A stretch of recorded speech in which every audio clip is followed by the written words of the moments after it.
Mexicali, ¿no? La una hora del centro de la República. Y de veras que me congratula mucho estar aquí en esta tercera sesión del taller de inclusión y equidad en el aula y en la escuela. Recordamos que la primera sesión estuvimos platicando sobre estos aspectos de la educación inclusiva. Déjenme compartirles la presentación para estar en esa sintonía.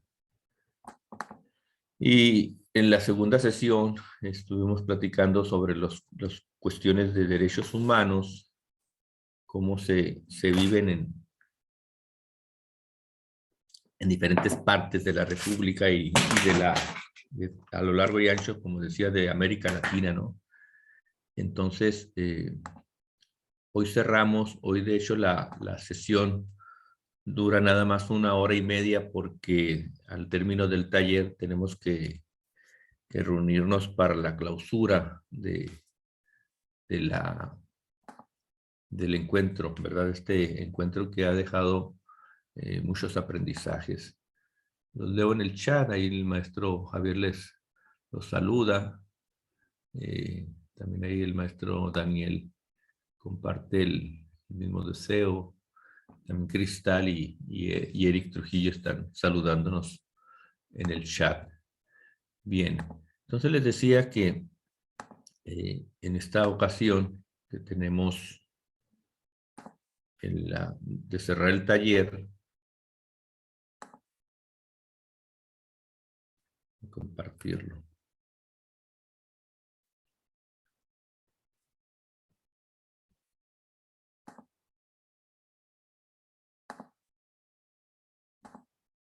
Bien, como les decía, empezamos esta experiencia con la sesión 1 sobre la inclusión educativa y la familia.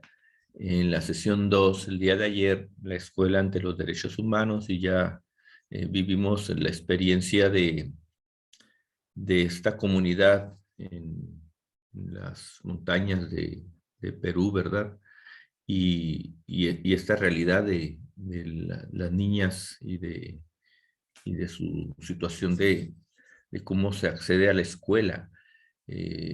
Aparecían algunas preguntas muy, bueno, estaban encaminadas a lo que se veía en el video, ¿no?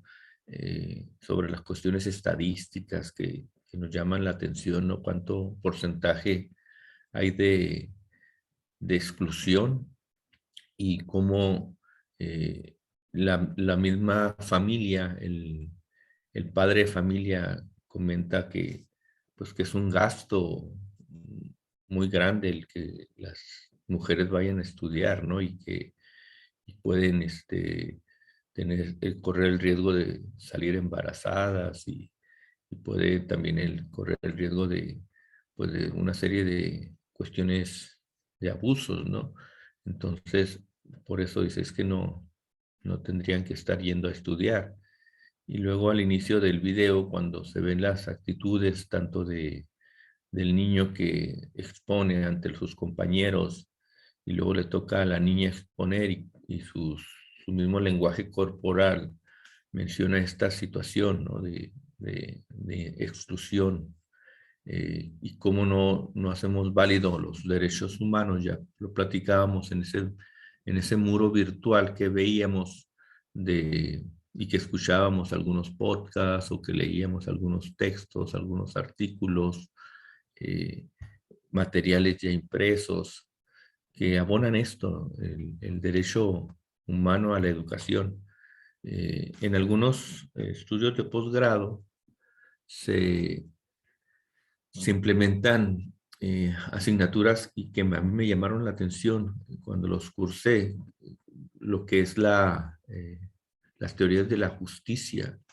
De hecho, en el ejercicio con lo que terminamos el taller hoy, aparecen algunos teóricos que en su momento, en lo que es esto de educación, teóricos contemporáneos de la enseñanza, así se denominan, y en ocasiones tomamos estas partes y qué bueno, ¿no? Esta parte positiva o este aporte que ha hecho en la educación Juan Jacobo Rousseau, eh, eh, John Dewey, Ivan Illich, Paulo Freire, eh, Lev Seminovsky, Vygotsky, Jean Piaget y tantos, ¿no? Algunos que se quedan en el olvido como Freinet, Celestín Freinet y su propuesta de enseñar oficios a sus alumnos, o Cousinet, que habla sobre estas escuelas nuevas, etcétera, ¿no? Y cuando se aborda la parte de la justicia, porque a final de cuentas la justicia eh, tiene muchas aristas también. Decimos, ¿cuál es lo justo? Y pudiéramos, y lo pongo a debate, ¿no? Al colectivo. Hubo una nota muy sonada a nivel nacional de una influencer en, que, que, que, que violentó los derechos de una persona menor. Y me refiero a esta chica que se identifica como Job Stop. Entonces, primero me gustaría, quienes son de la generación Millennium o más cerquitas a los grupos de BTS o estos de moda, que nos aclaren un poquito esta situación o nos den con contexto de esta influencer Job Stop. Adelante, los escucho con atención. Javier, maestro. Es correcto, como bien lo menciona usted, doctor, este caso fue muy sonado porque incluso apenas acaba de salir del penal. Al parecer la situación fue que a ella no especificaron muy bien las noticias si ella fue cómplice o solamente tenía en su poder el video de lo que habían hecho pues con esta persona que era menor de edad. Entonces fue algo que desató las redes porque se supone que la mayoría de influencers trata de dar algún tipo de mensaje de algo bueno, pero sabemos que hay una infinidad de influencers que maneja distinta información, pero sí fue algo muy violentado lo que sonó en el caso de esta persona, y de hecho ahora salió del penal porque lo pasaron, según entendí, como un tipo de discriminación, ya no como de violentar los derechos de esta persona. Eso fue de lo que yo me enteré. Gracias, maestro Javier. Y es lo que retrata la justicia, ¿no? Porque decimos, bueno, ¿de qué lado está la justicia si el delito estaba tipificado como, como pornografía infantil, ¿eh? Así estaba tipificado, porque compartió o hizo público este video que narra el maestro Javier, y después de algunos meses recluida en el penal, y claro, durante ese tiempo, pues sus abogados estuvieron buscando estas diferentes estos recovecos que tiene la propia ley, ¿no? Y entonces ahora se cambia de tener una consignación de años en la cárcel, pues eso es esto que menciona el maestro, se considera discriminación. Entonces, cuál es el cristal con el que está mirando la justicia estos casos? Si nos vamos también también algo muy sonado, noticias de nuestro México, recordemos los alumnos de la normal de Ayotzinapa también, o sea, cómo desaparecieron y recuérdeme cuántos eran, 43 creo eran la cantidad que mencionaban. Sí, 43, profe. Sí, 43. Y entonces, como a mí me hizo recordar, bueno, yo nací en entonces de la matanza de Tlatelolco, en la Plaza de las Tres Culturas, en el 68, cuando los jóvenes de aquellos entonces se manifestaban ante la autoridad represora, y que era un evento que se mostraba a nivel internacional. En Chile hubo manifestaciones similares, en Europa, etcétera, etcétera. Pero lo más curioso es que aquí en México fue esta desaparición también de muchos jóvenes. en la preparatoria, aquí en Mexicali, tenemos una compañera que, que su familia vivió ese evento social en la Ciudad de México y narra cómo esta desesperación de querer entrar a los apartamentos de estos edificios multifamiliares y, y hasta ahí llegaron pues es que no dicen solo los militares o quiénes eran, ¿no? Pero de hecho fue un evento vergonzoso, ¿no? Y la pregunta queda, ¿y la justicia? ¿Y qué se ha hecho desde entonces, tanto con el evento de Tlatelolco, con los de Ayotzinapa, y tantos casos que no conocemos, o sea, que suceden y que se denuncian y que desafortunadamente hay una situación que se sigue repitiendo, es que no hemos conformado una averiguación previa correcta y entonces eso se rechaza y los delincuentes salen libres. Entonces volvemos, ¿y la justicia? ¿Dónde quedó la justicia?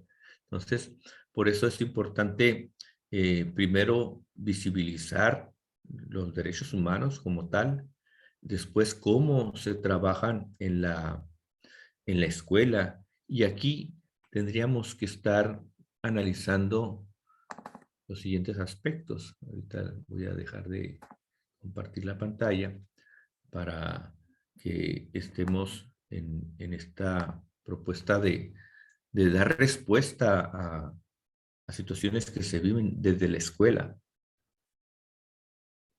No sé si quiere alguno de ustedes agregar algún comentario sobre estos aspectos de justicia.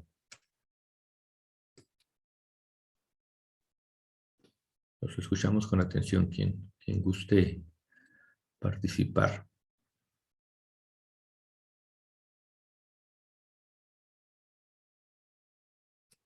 Ok, entonces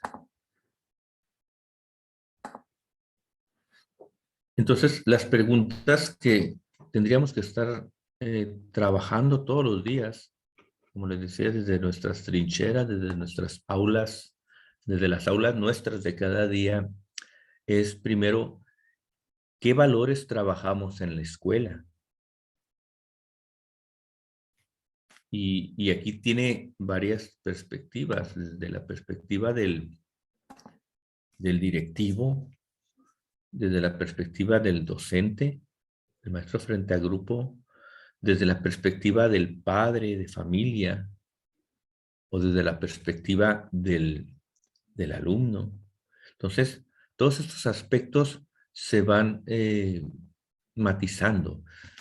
Y la pregunta, pues, es muy directa. Y sí me gustaría que pudiéramos participar en la respuesta. ¿Qué valores trabajamos en la escuela? Oímos con atención. Quien guste levantar su mano o prender su micrófono.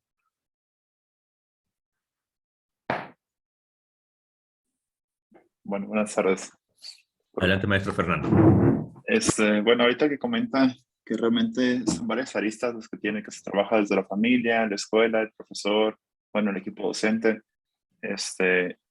Y ahorita que hace la pregunta sobre qué valores son los que se trabajan en la escuela, yo tuve un caso particular. Antes de entrar a trabajar en escuelas normales, yo trabajé en educación básica, en primaria, como maestro de inglés. Y tenemos el caso de un niño, Miguel, que entró a su primer grado. Él era sordo y los padres estaban viviendo ese proceso pues de duelo alargado porque realmente nunca lo superaron. Yo estuve ahí 4 años trabajando en esa institución y en esos 4 años siempre fue un luchar con los padres porque, bueno, primero que nada, ellos no aceptaban, digamos, la discapacidad o la condición en la que Miguel se encontraba. Entonces, el equipo USAER lo que hacía era 1 hora a la semana, el grupo donde se encontraba Miguel, tomábamos, tanto maestros como alumnos de ese grupo, tomábamos clases de lenguaje de señas. Después se buscó a un alumno con el que tuviera más afinidad Miguel para que nos ayudara a ser como intérprete. A él se inscribió por la tarde a cursos de lenguaje de señas. Sin embargo, los padres de Miguel nunca aceptaron y nunca quisieron que Miguel tomara esas clases. Entonces, los padres no llevaban al niño a la terapia de lenguaje ni las clases de lenguaje de señas. Entonces, realmente fue muy difícil trabajar con ellos en el aspecto que la escuela, creo que el equipo USAER hizo lo conveniente. Entonces, que fue primero la sensibilización con los maestros y con el grupo, explicando de una manera bastante sencilla para niños de 6 años la situación en la que se encontraba Miguel. Venían con nosotros a darnos clases de lenguaje de señas a los niños.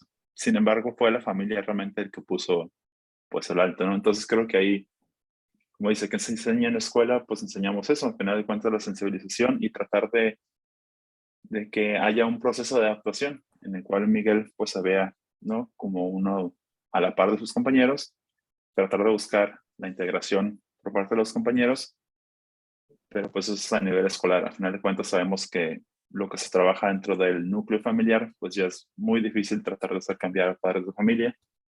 Sobre todo aquí el padre de Miguel era el que no quería porque él llamaba, no sé, bueno, no voy a decir tal cual, pero es como, básicamente lo que decía es que los hombres no se comunican con las manos y que su hijo no iba a hablar con las manos porque pues él era hombrecito. Entonces, pues ahí se violentan mucho los derechos tanto de Miguel porque partimos, pues el logro que él puede llegar a obtener mediante la adaptación o digamos, las cosas que se pueden hacer en la escuela a través de la discapacidad que vive, ¿no? Entonces, si los padres no aceptan y no lo llevan a clases, era muy difícil para Miguel poder, primero que nada, comunicarse con nosotros y en segundo, pues cortaban básicamente su derecho a la educación porque el lenguaje de señas era el método o el camino que debíamos de seguir para la instrucción de Miguel, el cual pues era nula a final de cuentas, ¿no? Entonces eran muy pocas las actividades que realmente se podían hacer o que se podían adaptar cuando no había esa comunicación. Entonces, no solamente es en la escuela el trabajo que se tiene que hacer, creo yo, sino también a nivel, pues, núcleo familiar, comunitario, etcétera, etcétera. Entonces, sí es difícil. Pero para responder a su pregunta, ¿qué se enseña en la escuela? Creo que sería eso, al final de cuentas, ¿no? Sensibilización y, pues, dar la oportunidad de una integración y verlo, digamos, como a la par, y tratar de entender que realmente esas personas pues son parte de nuestra comunidad y que tenemos que verlos y tratar de ver cómo podemos, ¿no? Sobrellevarnos con ellas y ver cómo podemos hacer que avancen a la par que nosotros. Así es, maestro Fernando. Muchas gracias por su participación tan acertada en cuanto a este aspecto de sensibilización. Y sí, nos vemos con la dificultad de los aspectos culturales que se viven en el seno de la familia, cómo nos van limitando. Ahorita le cedería la palabra al maestro Javier, cómo incluso las propias creencias religiosas, ¿no? que van matizando el proceso de enseñanza-aprendizaje. Gracias. Maestro Javier, lo escuchamos con atención. Adelante. Pues aquí cabe mencionar que cómo es tan importante la directriz que debe tomar el entorno escolar, cómo se supone o cómo lo ideal sería que todos nos involucráramos en ese proceso para no excluir a ningún alumno. Pero ya como lo comenta aquí el profesor Fernando, a veces los papás no tienen esa aceptación. Nadie de nosotros, a veces dicen que no estamos preparados. Por ejemplo, si hablamos de un síndrome de Down, o TEA, o Asperger, o todos los síndromes que hay, de aceptar y poder cómo podemos ayudar o contribuir en este caso, a los alumnos o alumnas. Entonces la aceptación es un poco complicado. Si todos trabajáramos o se lograra trabajar de esa manera siguiendo un mismo fin, sería más fácil. Ahorita mencionó algo muy importante el profesor Fernando, la sensibilización, como también nos estaban metiendo el término, año con año nos van metiendo distintos términos, como también hablaban de la empatía, de ponerse en el lugar de la otra persona para saber cómo se siente y cómo la podemos ayudar. Ahora se está manejando la resiliencia, pero yo creo que no me dejarán mentir los compañeros, al final de cuentas, podemos tener muchos conceptos, muchas ideas, pero la realidad va a ser en el aula. La realidad va a ser ya en el campo en el que nos desempeñamos y lo que vamos a hacer. En este caso, de lo que comentaba el profesor Fernando, nos damos cuenta que ahí los papás no tuvieron ningún apoyo, no dieron ahora sí que pues más que nada de adaptación, de apoyo y de querer contribuir para que este muchacho saliera adelante. Así que tomó las riendas ahora sí el plantel y los maestros para sacar adelante a esta persona, que es lo que debemos hacer. Si nos quedamos nada más con conceptos, creo que no, ¿verdad? Ayer lo mencionaba también otra compañera que decía, podemos recibir mucha información y todo, pero la realidad es otra. Entonces sí, la sensibilización es muy importante, ¿verdad? Muchas gracias. Gracias, maestro Javier. Sí, es importantísimo esta perspectiva que nos comparte de esto que poco a poco va tomando más fuerza, la famosa resiliencia, ¿verdad? Y cómo superarnos ante las adversidades. Y más en en este nuevo enfoque que el docente toma otro rol. Eh, Anteriormente decíamos, es que todo el conocimiento debe de pasar por el docente, pero con estos nuevos adelantos en tecnología y con la disponibilidad que se tiene, nos damos cuenta que pues el alumno puede también poseer una gran cantidad de conocimiento y habrá que reorientarlo. Se dejaba de lado la parte de la transmisión de los conocimientos, pero la pregunta que sigue es, ¿cómo transmitimos los valores? ¿Cómo se dan, primero en la familia, cómo se dan estos valores y después cómo se transmiten también en la escuela? Se ha dicho últimamente, bueno, es que la familia es la que debe de educar, no debe de darle esta tarea tan fundamental a la escuela. La escuela tiene otros procesos de enseñanza, pero los valores se aprenden en casa. Pero ¿cómo es que se transmiten esos valores? Adelante, los escuchamos con mucha atención.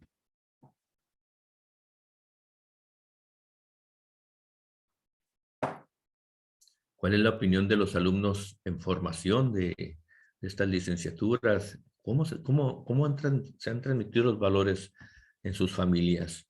¿Cómo se transmiten en la escuela?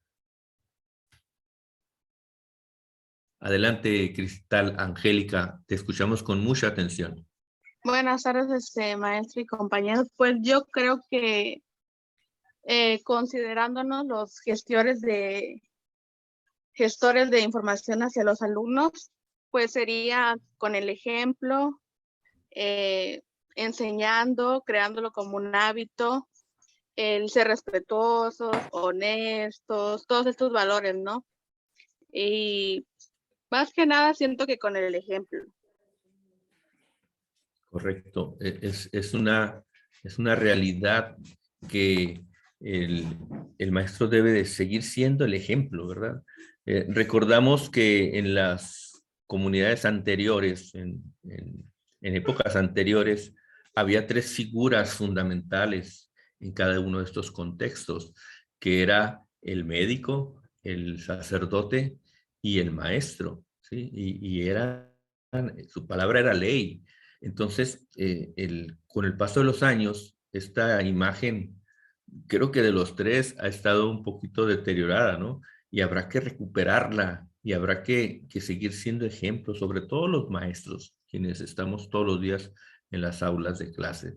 Seguir siendo este ejemplo, eh, fomentando estos derechos humanos a partir de la vivencia personal, ¿verdad? A partir de lo que cada uno va aportando en su diario vivir como docente.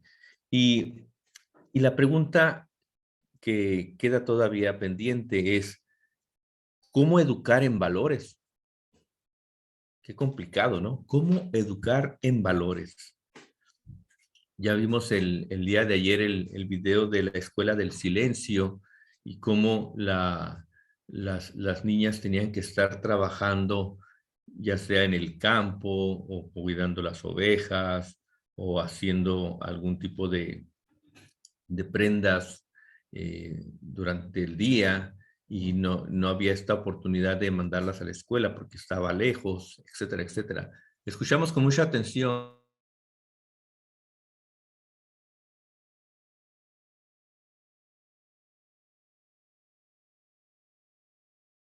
Vani, Eunice.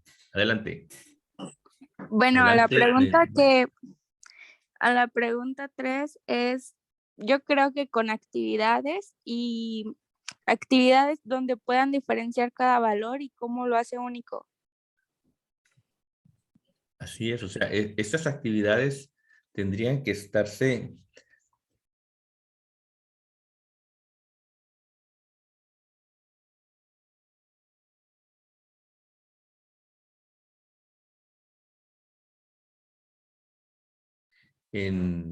desafortunadamente en antivalores, ¿no? Que hay en nuestras comunidades. Yo veía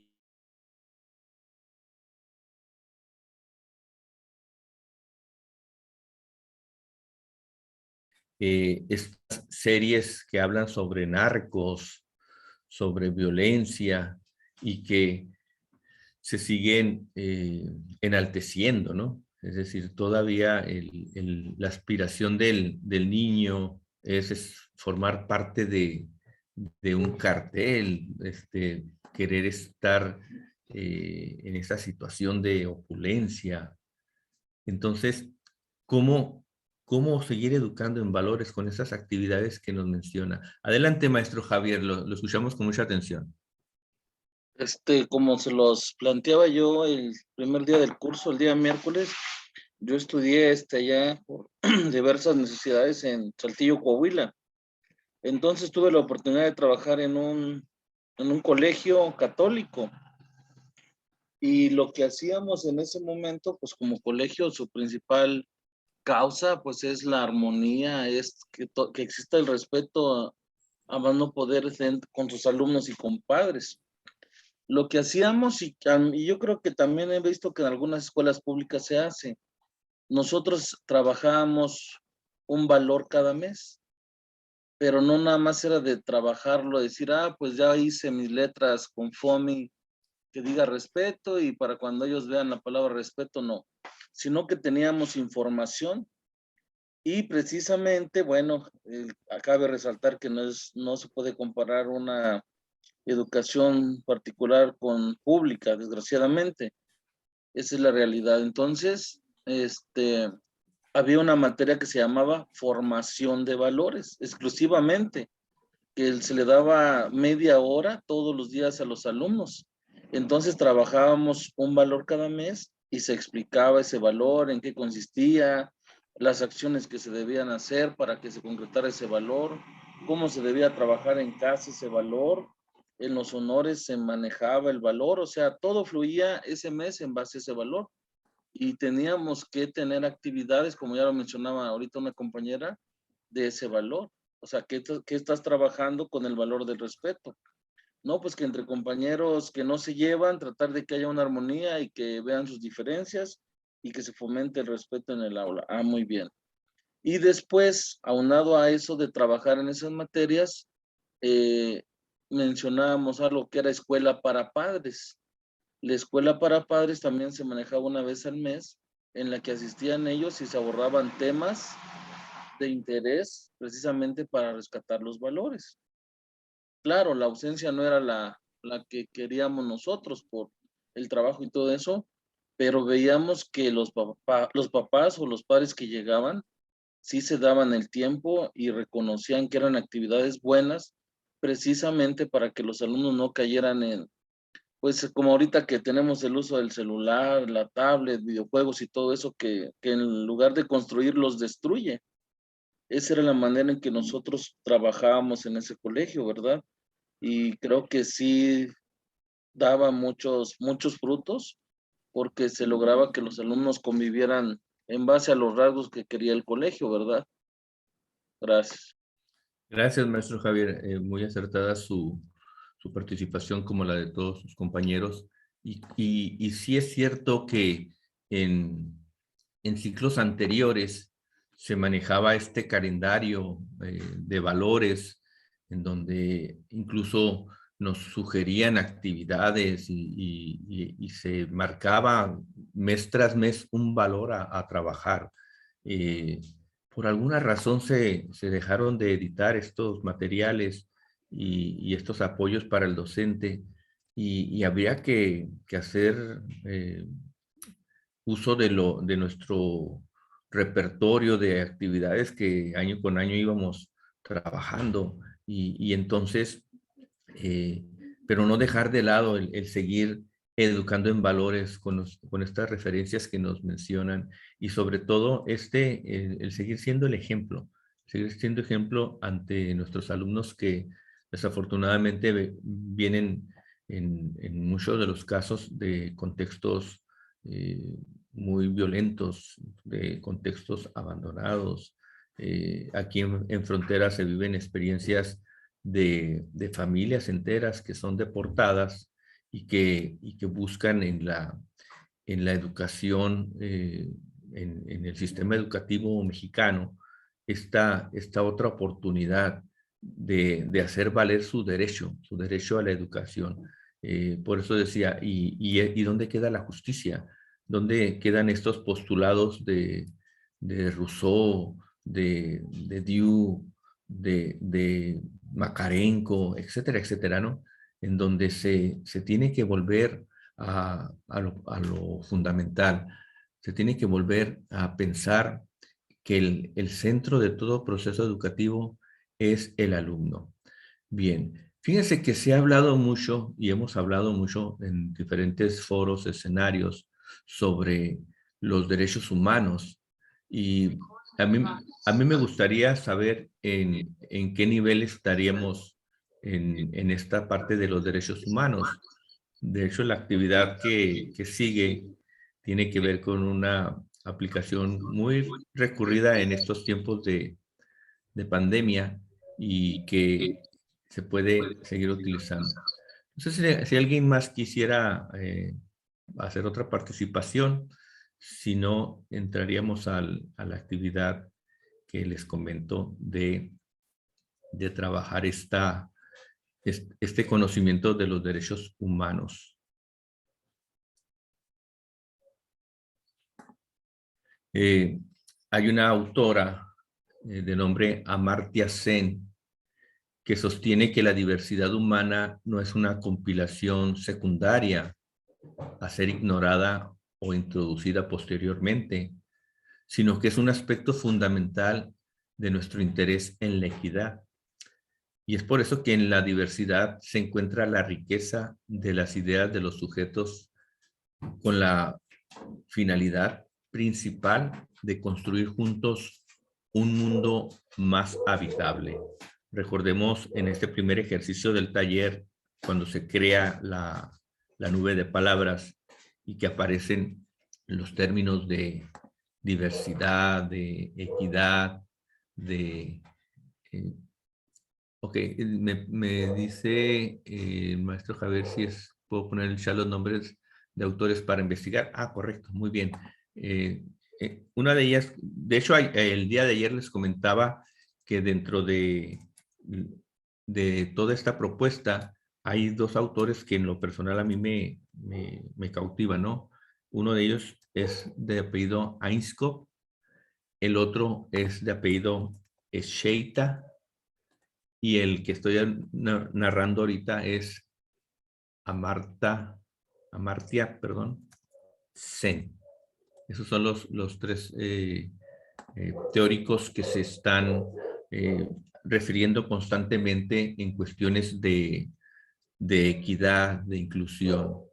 Y entonces tendríamos que estar revisando estos aspectos donde pues la inclusión educativa como tal sigue siendo un tema que tiene una gran importancia en todo el mundo, no nada más en México, en América Latina, y en todo el mundo, y está considerada, como lo mencionábamos, en estos diseños de políticas educativas, porque si bien es cierto, lo platicábamos también en la sesión de ayer sobre la Declaración universal de derechos para todos, de educación para todos en Hon Thieu, Tailandia, desde 1990, es decir, ya han pasado, ya vamos a los 32 años de este evento mundial y que se sigue quedando una tarea pendiente en cuestión de derechos humanos. Entonces,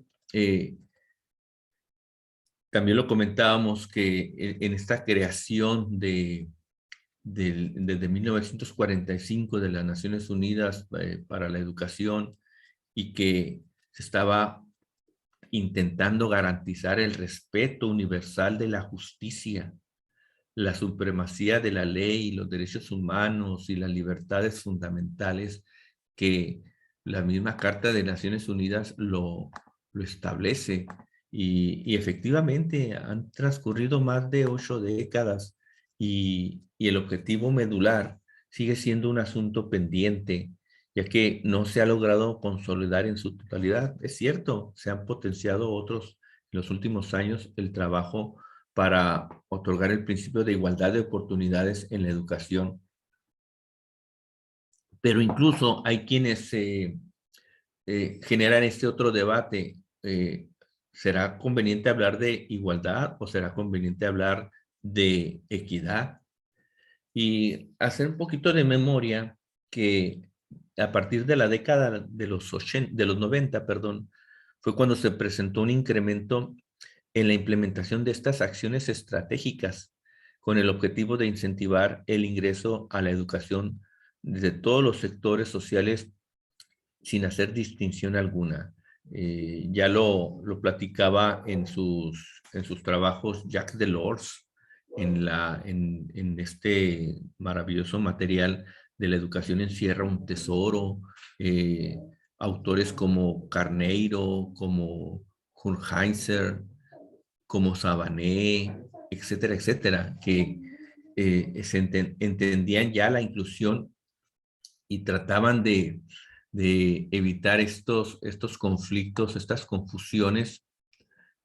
Adelante, maestro, amigo y cuasi doctor Armando Quesada.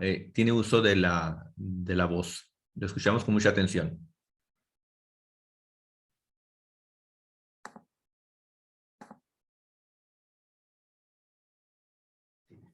Adelante, maestro Armando.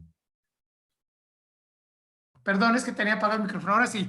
Gracias, buenas tardes. Decía que qué relevante los temas que han venido tratando a lo largo de este taller y particularmente esta tarde. Miren, quiero retomar poquito de lo que se ha venido exponiendo y luego contestar a la pregunta, esta última que usted, maestro, nos hace. Fíjese que hace ya algún tiempo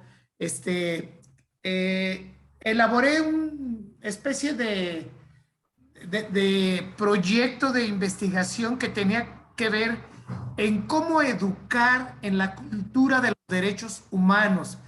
Pero de esto ya hace poco más de 20 años y entonces, revisando los contenidos del currículum de preescolar, primaria y secundaria, yo hacía unas propuestas que me parecían fundamentales para poder formar a nuestros niños y a nuestros jóvenes en un ambiente de respeto y de armonía. Hoy sabemos, 2 décadas después de aquello que escribí, que pareciera que hay una descomposición social tal que la escuela no resulta del todo suficiente para ser el espacio único en el que la sociedad vuelca sus ojos, su interés, la necesidad de que sea esta la que le resuelva las problemáticas que se vienen generando. Luego, trabajé para una especie de proyecto de tesis doctoral aquí en CRESUR, garantizar, así se titulaba, el derecho humano a los excluidos durante la pandemia. Y bueno, yo refería al hecho de que en el 2020 hizo una investigación muy incisiva, puntual, el INEGI, que describía con toda puntualidad el número de niños y jóvenes que por diversas situaciones, sobre todo de naturaleza económico, puesto que no tenían acceso al internet ni medios tecnológicos para poder accesar a las clases virtuales como alternativa durante esta pandemia. Y todos sabemos que realmente se trabajaron en condiciones muy desfavorables, muy desfavorables. Luego yo lo que proponía era que nos abocáramos, una vez iniciado el ciclo escolar 2021-2022, al rescate de esos niños perdidos durante la pandemia y luego, a partir de un enfoque de equidad y de inclusión, dos principios fundamentales ahora en nuestra Constitución, para que pudiéramos jalar a nuestros niños. La Secretaría, sabemos todos, quienes, sobre todo quienes trabajan en básica, la Secretaría de Educación Pública implementó del 30 de agosto al 19 de noviembre lo que denominó aprendizajes fundamentales, con el propósito de poner al corriente a los niños y jóvenes y a partir del 20 de noviembre determinar su situación escolar y ver si pudieran ser promovidos o no pudieran ser promovidos. Bueno, he presentado en este congreso una ponencia que tiene que ver con una iniciativa de ley que ya tengo concluida en Aguascalientes para crear escuela para padres. A partir de una experiencia personal que como director de educación primaria viví y que resultó afortunadamente exitosa, yo hoy he generado una iniciativa de ley que bien podré presentarla a través de los integrantes de la legislatura, de los grupos parlamentarios o ya una iniciativa popular que es válida ciudadana para que se implemente como una medida legislativa vinculatoria para todas las escuelas de educación básica. Y ahí encontramos respuesta, maestro José María, a la pregunta de cómo enseñar valores en la escuela. Es cierto que los maestros hemos sido muy celosos en nuestra labor docente y no permitimos que además de manera expresa lo prohíbe la Ley General de Educación que dice los padres de familia no podrán intervenir estrictamente en las cuestiones de naturaleza pedagógica. Así lo dice textual. Y sí somos muy celosos los maestros, pero ya pudimos corroborar ahora con la pandemia que los padres se estresaron, no sabían cómo apoyar la labor de los maestros, no sabían cómo impulsar los trabajos en casa que exigíamos como escuela, como docentes, y hoy más que nunca, desde mi perspectiva, se hace necesario educar a los papás para que de la mano de la escuela coadyuven en el proceso de formación de sus niños. Y mucho tendrá que ver que ellos por sí asimilen el contenido de valores y principios. Y por lo que hace a los docentes, sugiero que es necesario implementar cursos de capacitación, de acompañamiento, para que se involucren en el conocimiento y en el dominio de contenidos relativos a qué son los derechos humanos. Fíjense, hubo una reforma, perdón, no sé si me está extendiendo. Adelante, maestro. Una reforma trascendental en nuestra vida jurídica en el Estado de Derecho en México, porque por primera vez se define ya desde el ámbito de la Constitución, en el artículo 1, el grado de importancia y de trascendencia de los tratados internacionales que van a establecerse en el mismo nivel de la Constitución, es decir, en tratándose de derechos humanos, la ley suprema es la Constitución, pero al mismo tiempo los tratados internacionales en los que nuestro país sea parte. Voy a poner un ejemplo. Convención sobre los Derechos del Niño, que dice que los niños son niños hasta los 18 años. Cuando en nuestro país, hasta antes de la entrada en vigor y la aceptación de la convención, desde los 16 a los 18 años, eran imputables quienes cometían un delito y las cárceles estaban llenas de jóvenes. Cuando México firma la convención, admite la convención, 1989, se vacían las cárceles y son ahora inimputables. Bueno, entonces tendríamos que trabajar mucho el contenido de los primeros 29 artículos de nuestra Constitución que aluden a los derechos humanos. Y por primera vez también esa reforma vino, ahora sí por sus letras, a decir de manera textual, de los derechos humanos y sus garantías, porque siempre hubo una discusión histórica que si eran derechos humanos o eran garantías. Hoy la Constitución ya de manera textual señala que el capítulo relativo a la parte dogmática, los primeros 29 artículos de la misma, son derechos humanos y otros que se encuentran inmersos en otros artículos que no necesariamente están ahí, como el 123, que habla del derecho al trabajo, y ahí lleva implícito un derecho humano al trabajo y a la libertad de trabajo. Entonces, a mí me parecería necesario que acompañáramos a los maestros en el conocimiento y en su implementación.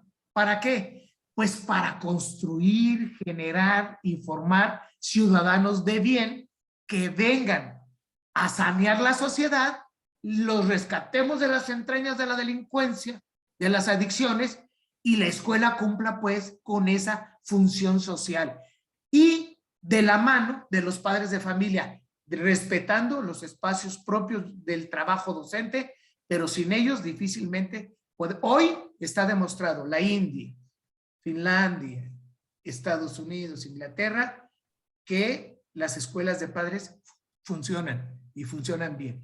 Pues muchas gracias y muy amable, maestro. Al contrario, maestro y querido amigo cuasi doctor Armando Quesada, y sobre todo esto que ya lo habíamos comentado en la sesión anterior, esta perspectiva que nos ofrece el maestro desde la parte de las leyes. Creo que es muy importante, ahorita le consideraríamos la palabra Cristal, Angélica, es muy importante que los maestros que conocemos estos grupos sociales podamos implementar y diseñar políticas públicas y llevarlas ante nuestros representantes de la Cámara de Diputados, senadores, y que se hagan ley, como lo menciona el maestro, que se haga ley la escuela para padres y otras necesidades que nosotros detectamos en el ámbito educativo. Muchas gracias. Le concedemos la palabra, el uso de la voz a Cristal Angélica. Te escuchamos con mucha atención. Adelante. No, maestro, yo le estaba aplaudiendo la participación al maestro Armando. Ah, No está correcto. levantando. Que se escuche en todo el octavo congreso de esta efusión. Bien, miren, les voy a compartir un enlace porque vamos, como les decía, mucho se ha hablado de derechos humanos, mucho se ha dicho, mucho se ha escrito, pero hasta dónde, si aplicáramos un examen, ¿cómo saldríamos evaluados en ese momento? Fíjense, les voy a compartir en el chat el enlace y díganme por favor si pueden verlo. Y ahorita voy a compartir parte de esta actividad.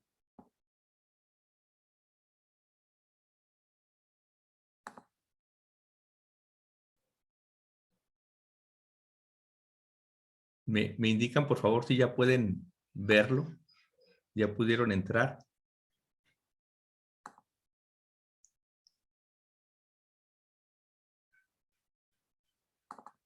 Les voy a copiar también en el chat el código de esta actividad que vamos a tener. Le vamos a poner el código por si alguno quiere entrar directamente al juego. Entonces, vamos a decirle que queremos... Okay.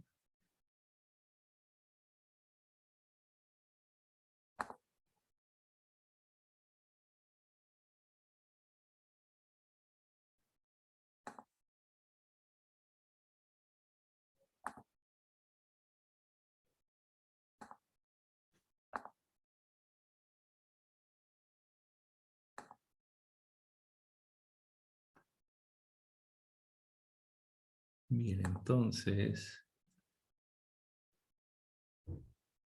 Hay 7 jugadores ya, me dicen, ¿verdad? Y...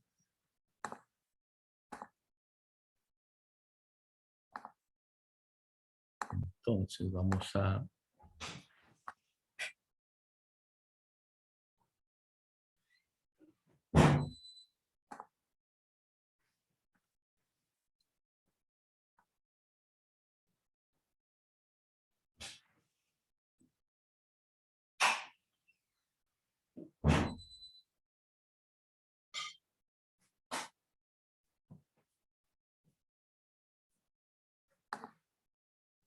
Ok, ya están registrados. Déjenme compartir la pantalla.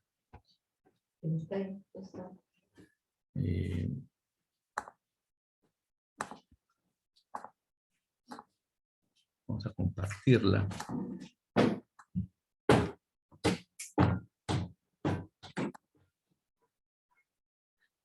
Bien, ahí estamos viendo que ya se registró Isela Ivette, Fernando, está también Suriana, Daniel, Félix, Paulina, Lisette. Entonces nos falta ya nada más decirle que vamos a jugar este conocimiento de los derechos humanos. Entonces, vamos a...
Bien, les voy a reenviar el enlace para que ya podamos jugarlo.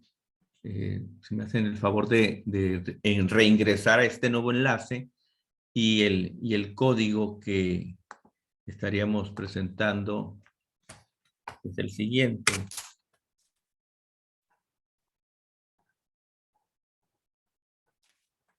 Entonces el código es... El código sería, para quienes quieran entrar directamente a la página, es 753-6329. Entonces me indican, por favor, si ya pueden ingresar a este nuevo enlace que les acabo de compartir en el chat.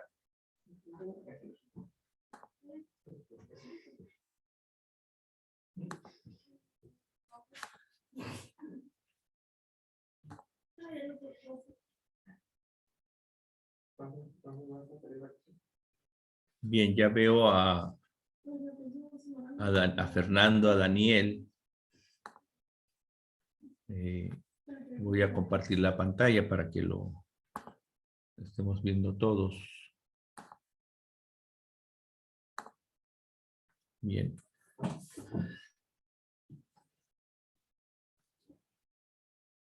Y entonces les comento, ya se registró Fernando y Daniel Félix en este nuevo enlace. Perdón, hubo una confusión en el enlace pasado.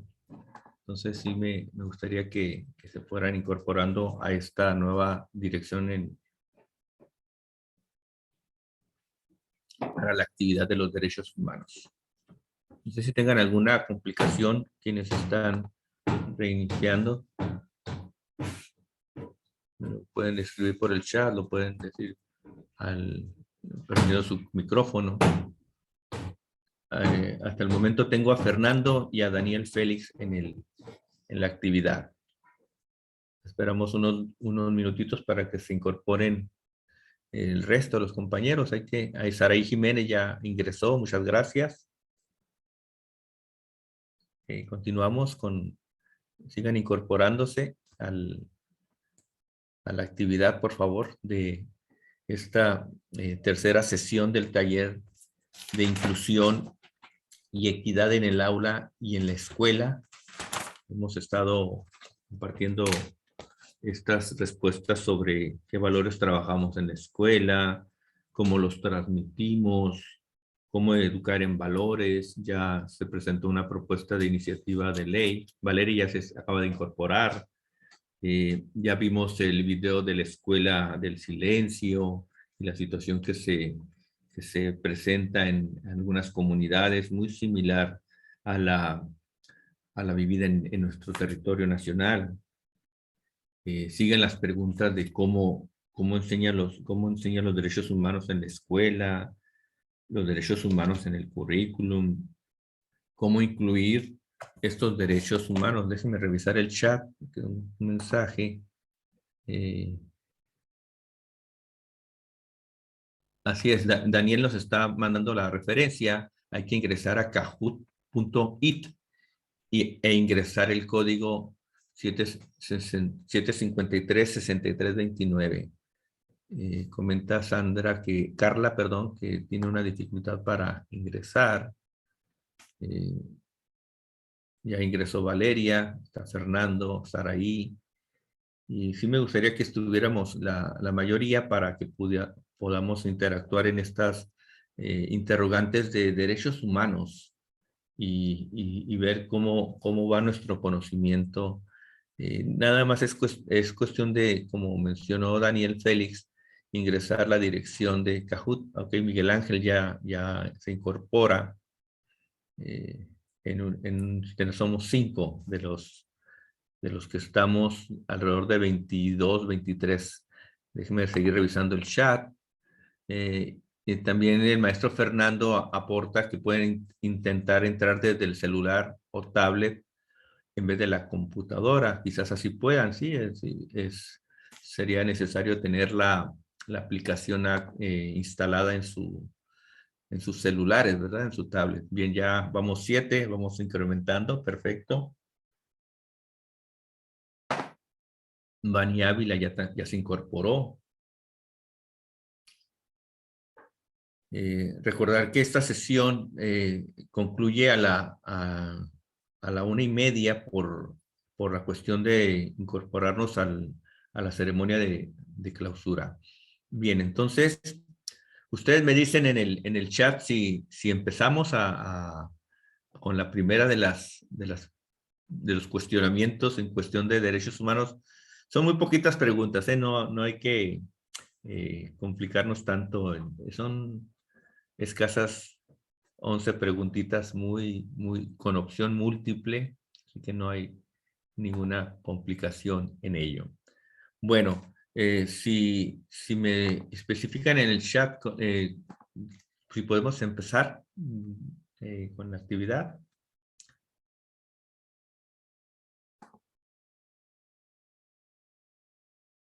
Ok, Paola Lisset ya se incorporó.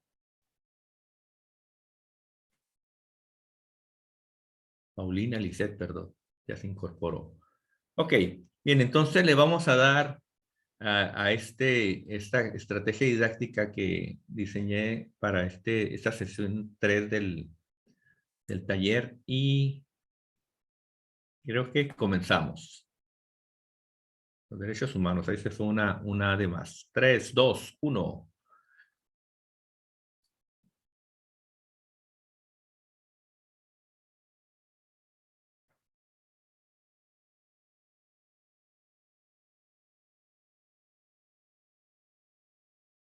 Tenemos 20 segundos para contestar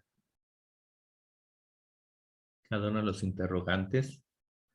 En la primera, el modo de ser común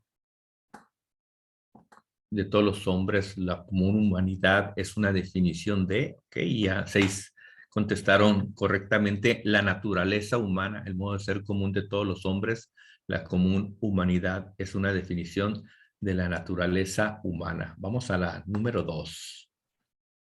Saraí Jiménez va en la delantera con 939 puntos. Pregunta número 2. La célebre frase, el hombre es el lobo para el hombre, que refleja una manera de entender al género humano, ¿a quién se atribuye de estos 4 personajes, de estos 4 teóricos contemporáneos? ¿A Rousseau, a Hobbes, a Immanuel Kant, a Maquiavelo? Ya tenemos 7 respuestas. Correcto. La frase el hombre es el lobo para el hombre se le atribuye a Thomas Hobbes. Vamos a ver cómo va la puntuación. Saraí sigue a la cabeza con 1833 puntos, muy seguidito de Fernando y de Paola, que le siguen los pasos. Vamos a la pregunta número 3. Y la pregunta número 3 nos indica, se pronunció por reconocer la bondad en la naturaleza humana, atribuyendo a la sociedad el origen de las necesidades. Bien, ya incluso tiene un material que habla sobre la naturaleza, ¿no? Y del nombre de un niño que indica sobre estos. Bueno, no voy a dar otros elementos. El tiempo acaba y vamos a ver que en esta, Fernando tiene ahí una insignia porque dice que tiene la raya de respuestas más alta con 3. Muy bien, Fernando, maestro Fernando, aplauso efusivo para usted y para el resto de los compañeros. Vamos a la siguiente, porque la siguiente nos dice, disponer de la misma naturaleza humana, igualdad esencial entre los hombres, es razón para fundamentar. Disponer de la misma naturaleza humana, igualdad esencial entre los hombres, es razón para fundamentar. Y aparecen las diferentes opciones. Y bien, aquí ya nos marca que la respuesta correcta es la universalidad de los derechos humanos. Y ya lo hemos expresado reiteradas veces que los derechos humanos, por el simple hecho de nacer, son asequibles, no hay que pelear por ellos, no se debería de pelear por ellos, no se debería de manifestar, al contrario, es el ejercerlos. Y vemos que ahí Saraí sigue emulando a nuestro querido Checo Pérez en la Fórmula 1 y vamos a la siguiente. Paola tiene una racha de 4 respuestas correctas seguidas. Muy bien, Paola, aplauso ruidoso para ti. Continuamos entonces con la pregunta número 5, que menciona la condición que puede exigir cada humano de ser tratado como semejante a los demás es una definición que hace alusión ¿a qué cosa? La condición que puede exigir cada humano de ser tratado como semejante a los demás es una definición que hace alusión a la dignidad humana, correcto. Tan importante, ¿no? Que se considere y que no se pierda, que no se denigre la dignidad humana. Vemos ahí el marcador, sigue muy reñida la competencia. La pregunta número 6 dice, es el principio que reconoce plenamente las diferencias existentes entre personas y grupos sociales. Es el principio que reconoce plenamente las diferencias existentes entre personas y grupos sociales. Bien, entonces es el principio de igualdad y no discriminación, ¿correcto? Vamos a ver cómo va esta competencia. Saraí Jiménez dice que tiene la racha de respuestas más alta con 6. Sigue a la cabeza con 4.981 puntos y Paola 4.500 puntos, el maestro Fernando con 4.111 puntos, Paulina 3.143 y Vani Ávila 2.978. Bien. Siguiente pregunta, número 7. Los requisitos para que una profesión sea reconocida como tal. Fíjense aquí cómo nos pregunta estos aspectos de nuestro quehacer docente en el estar hablando sobre los derechos humanos y cómo se trabajan en la escuela. Entonces ya hay 5 respuestas, que las 7 respuestas ya están. Entonces, los requisitos para que una profesión sea reconocida como tal tienen que ver con el campo de conocimiento, tienen que ver con el sistema y centros de especialistas, tienen que ver con las normas. Por ahí había algunas respuestas capciosas en cuanto a que la actividad que se lleve a cabo sea en beneficio de otros o que la actividad no sea llevada a cabo por gente especialista o por un reconocimiento de alguna autoridad en particular. Bien, vamos a la siguiente, a la pregunta. Bueno, ahí aparece que Paola tiene la racha de respuestas más alta ahora con 7 y está ahí muy pegadita de Saraí, que tiene 5,775 puntos. Correcto. Vamos a la número 8. La número 8 dice, son disposiciones éticas del docente que contribuyen a la dignificación de su profesión. ¿Qué será? La empatía, la capacidad técnica y didáctica, la armonía, el carisma, el equilibrio, la simpatía, la creatividad, el don de gente. Bueno, tendríamos que... Bien, entonces... Son disposiciones éticas del docente que contribuyen a la dignificación de su profesión, la empatía, el establecimiento de relaciones comprensivas, etcétera, etcétera. Bien, y nos damos cuenta que ahí se van moviendo los carriles de este juego de los derechos humanos y el conocimiento que se va, y aparecen ahí unas flechitas que indican el avance que se va teniendo, ¿verdad? Bien, vamos a la siguiente pregunta, la número 9. Citando a uno de los teóricos actuales, que es Edgar Morin, que concibe la identidad como un proceso dual, lo que significa, ¿qué cosa? Que será posible atribuir desde afuera ciertas entidades a otros grupos o que las personas se reconozcan a sí mismas. Bueno, y ahí me ganó la respuesta y los ocho contestaron acertadamente esta propuesta de Edgar Morin, que por cierto sus planteamientos quedaron plasmados en la reforma de la educación, de la reforma integral de la educación básica de 2004, 2006, 2009, dependiendo del nivel educativo en el que se encontraba, preescolar, secundaria o primaria. Primaria fue el último nivel que se incorporó a esta reforma integral de la educación básica. Y entonces Edgar Morin, con su transdisciplinaridad y su pensamiento complejo, decía, hay que concebir a la identidad como un proceso dual, lo que significa que la persona se reconoce a sí misma y reconoce también la diversidad humana. Creo que esto no nada más le compete al docente, sino que nos compete a todos los seres humanos.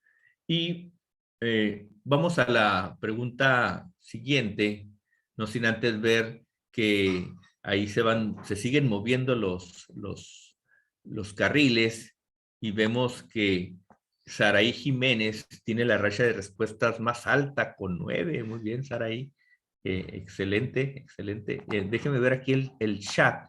En el chat dice, perfecto, gracias Javier. Dice que no pudo entrar, pero está siguiendo cada pregunta. Adelante, todos modos tienen el enlace que lo pueden utilizar y nada más sería cuestión de que uno como profesor lo active, pero ahí está el ejemplo que con todo gusto lo comparto. Y vamos a la pregunta número 10. ¿El derecho a la identidad y al nombre sirve para...? Ok, aquí guardo silencio para que ustedes lo revisen. ¿El derecho a la identidad y al nombre sirve para...? Bueno, ya nos marca la respuesta correcta. Visibilizar a cada persona, reconocerla y demuestra su existencia en la sociedad. Qué importante es este derecho a la identidad y al nombre, y cómo todavía se sigue adoleciendo en muchos rincones de nuestra República Mexicana, nuestra querida República Mexicana, esta situación de niños y de niñas y de gente adulta que no tiene un acta de nacimiento, que no ha estado haciendo, no se ha hecho valer este derecho fundamental a la identidad y al nombre. Bien, vamos a la pregunta con la que cerramos, no sin antes reconocer el esfuerzo que cada uno va haciendo. Paola tiene una racha de 10 respuestas correctas seguidas. Sin embargo, Saraí no quiere dejar el primer lugar y sigue ahí en esta punta de la competencia con 8,146 puntos. Vamos a la número 11 y última. La identidad docente. ¿A qué se refiere la identidad docente?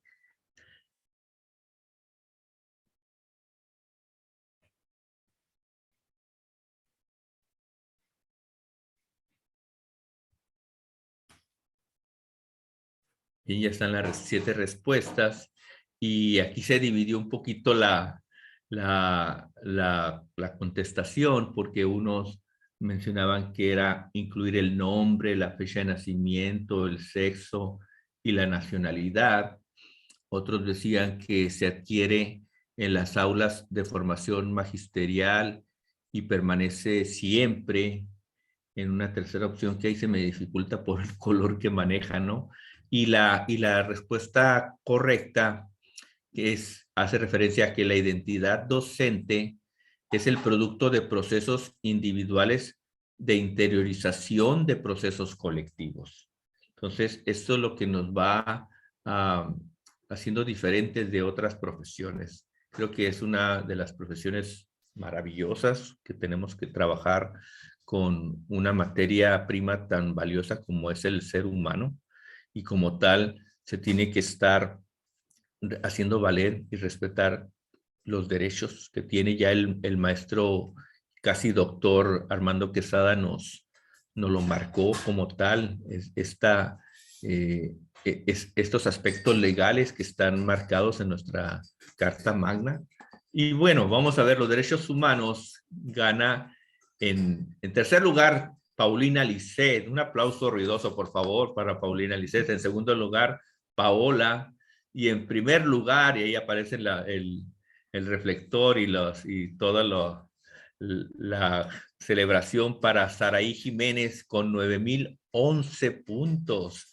Nunca dejó el primer lugar Saraí Jiménez, y pues hay que aplaudirle, ¿verdad? Y reconocerle esta oportunidad de... Ahí a Eric Trujillo está aplaudiéndole a su compañera. Vamos a dejar de compartir. Sí, me gustaría escuchar, bueno, las palabras de la ganadora. ¿Cómo se siente Saraí en esta competencia, en esta Fórmula 1 sobre los derechos humanos? Con mucha atención escuchamos su participación. Y después, adelante, Saraí. Sí, buenas tardes. Pues a pesar de que no estoy en casa, sino conectado en donde estoy dando mi servicio, pues logré responder bien, correctamente las preguntas.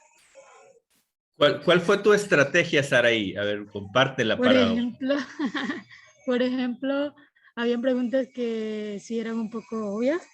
Hay algunas que eran las más largas y las 3 eran más cortas. Entonces yo dije, bueno, la más larga es la correcta. Bueno, es muy buena estrategia.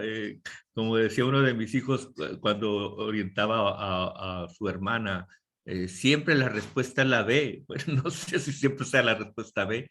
Muchas gracias, Saraí. Ya vemos su imagen y sí es cierto, está haciendo su servicio y con todos los cuidados, usando la mascarilla y la sana distancia.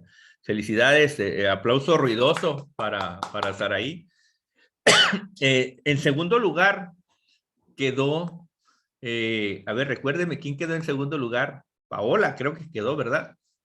Entonces, ¿cuáles son las impresiones de Paola en esta competencia Fórmula 1 sobre los derechos humanos? Escuchamos con atención, Paola. Bueno, principalmente creo que se debe a que acá en la escuela normal de licenciatura en educación primaria llevamos temas acerca de esa información, ¿no? Que se vio en las actividades. Y es por ello también que se obtuvo un buen resultado. Igual con lo del curso, el contenido que nos han impartido ha sido de mucha ayuda también para concretar esas ideas previas que se tenían. Correcto, muy bien. Felicidades, Paola, también aplauso ruidoso. Estuvo muy reñida esta carrera. Y escuchamos a la ganadora del tercer lugar. Adelante, con toda atención.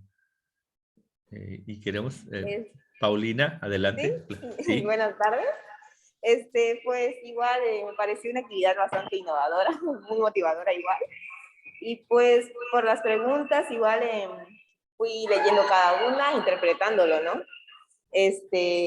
Analizando y reflexionando un poco cada una de ellas. Y como dijo una compañera, pues algunas eran bastante obvias y otras pues no, que tenías que reflexionar, razonar.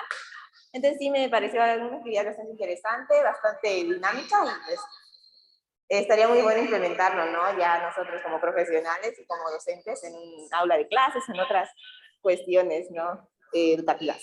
Muy bien, pues aplauso ruidoso también para Paulina. Adelante, que se oiga por todo el ciberespacio toda esta propuesta.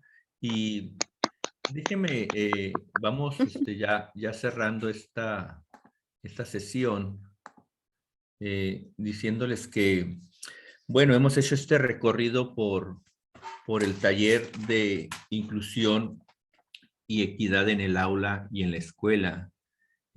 Abordamos temas como, pues, qué es la inclusión educativa de personas con discapacidad, las barreras del aprendizaje, bueno, el término adecuado es barreras para el aprendizaje y la participación.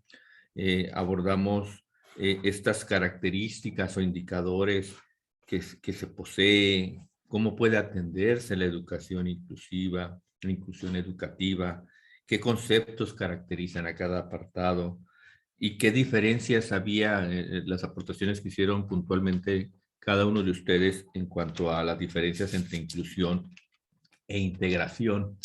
Y también esta parte de los derechos humanos y los valores en la escuela, qué valores trabajamos en la escuela, cómo los transmitimos, cómo educar en valores, y ya nos dio esta perspectiva de la parte legal y en la cual tendríamos que apoyarnos cada vez más en nuestras aulas, es voltear a ver lo que establece la Constitución Política de los Estados Unidos Mexicanos en cuanto a los derechos humanos. Ya se puntualizó claramente que deja de entenderse como garantías individuales, que eran antes de estas reformas tan recurrentes que ha tenido nuestra Carta Magna, y ahora es hablar de derechos humanos.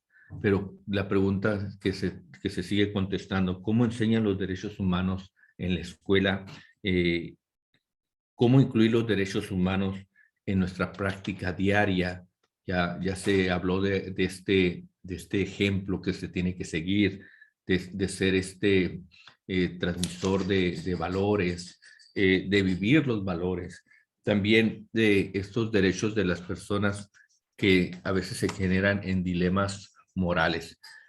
Les agradezco de veras cada una de estas participaciones y me gustaría que pudiéramos hacer algunos comentarios finales, 1 o 2 comentarios finales, porque ya nos quedan 9 minutos para concluir esta sesión número 3.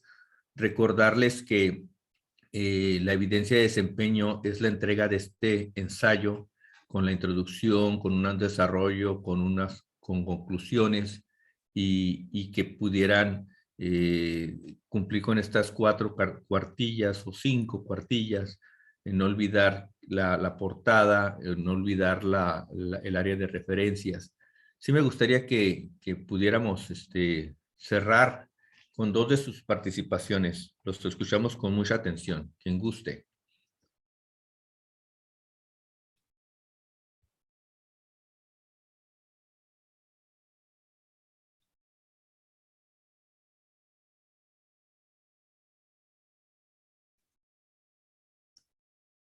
Ya sea que levanten su mano o que prendan su micrófono, adelante, se vale.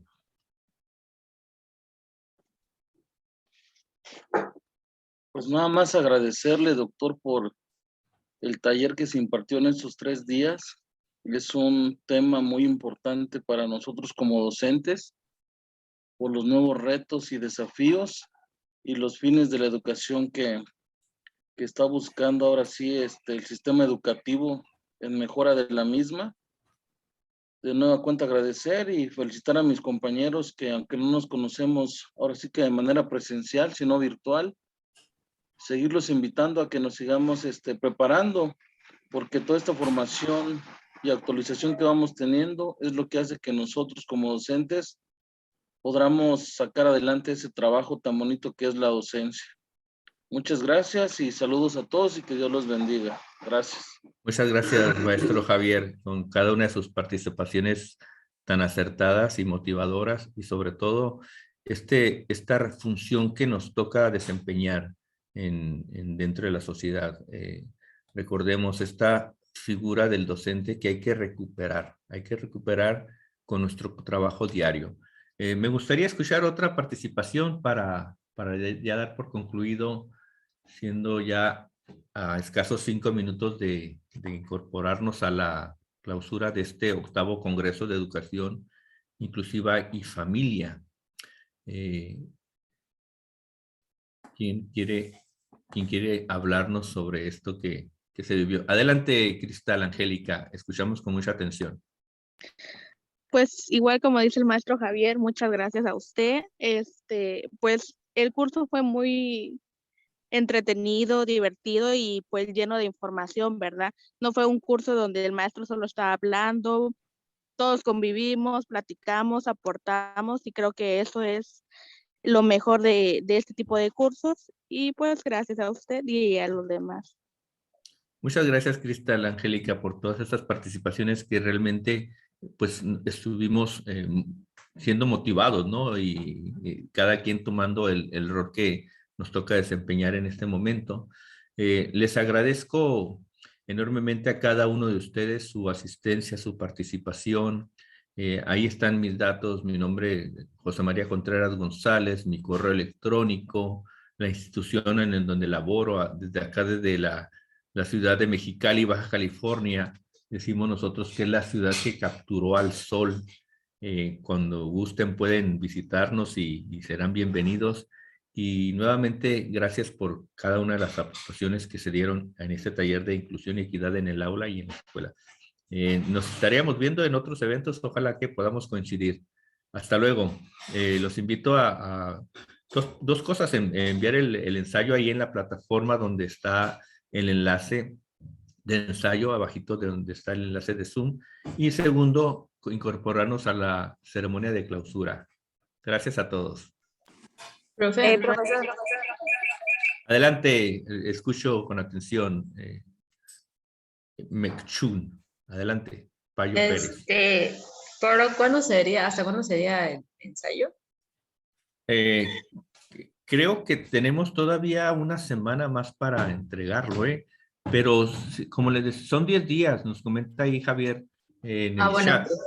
Creo que deben dar por ahí como en el día 10, yo creo, no sé. Pero sí, ahí tomar como referencia estos 10 días que nos menciona Javier para considerarlo. Como le decía, son una estructura básica de introducción, desarrollo, conclusiones, 4 cuartillas mínimo, 5 cuartillas máximo. No considerar la portada en la contabilización y sí agregar el apartado de las referencias. Pues muchas gracias a todos, síganse cuidando, el virus todavía anda ahí anda afuera, ¿no? Entonces les agradezco cada uno de sus comentarios y su participación entusiasta. Hasta luego. Saludos desde acá de Mexicali, Baja California.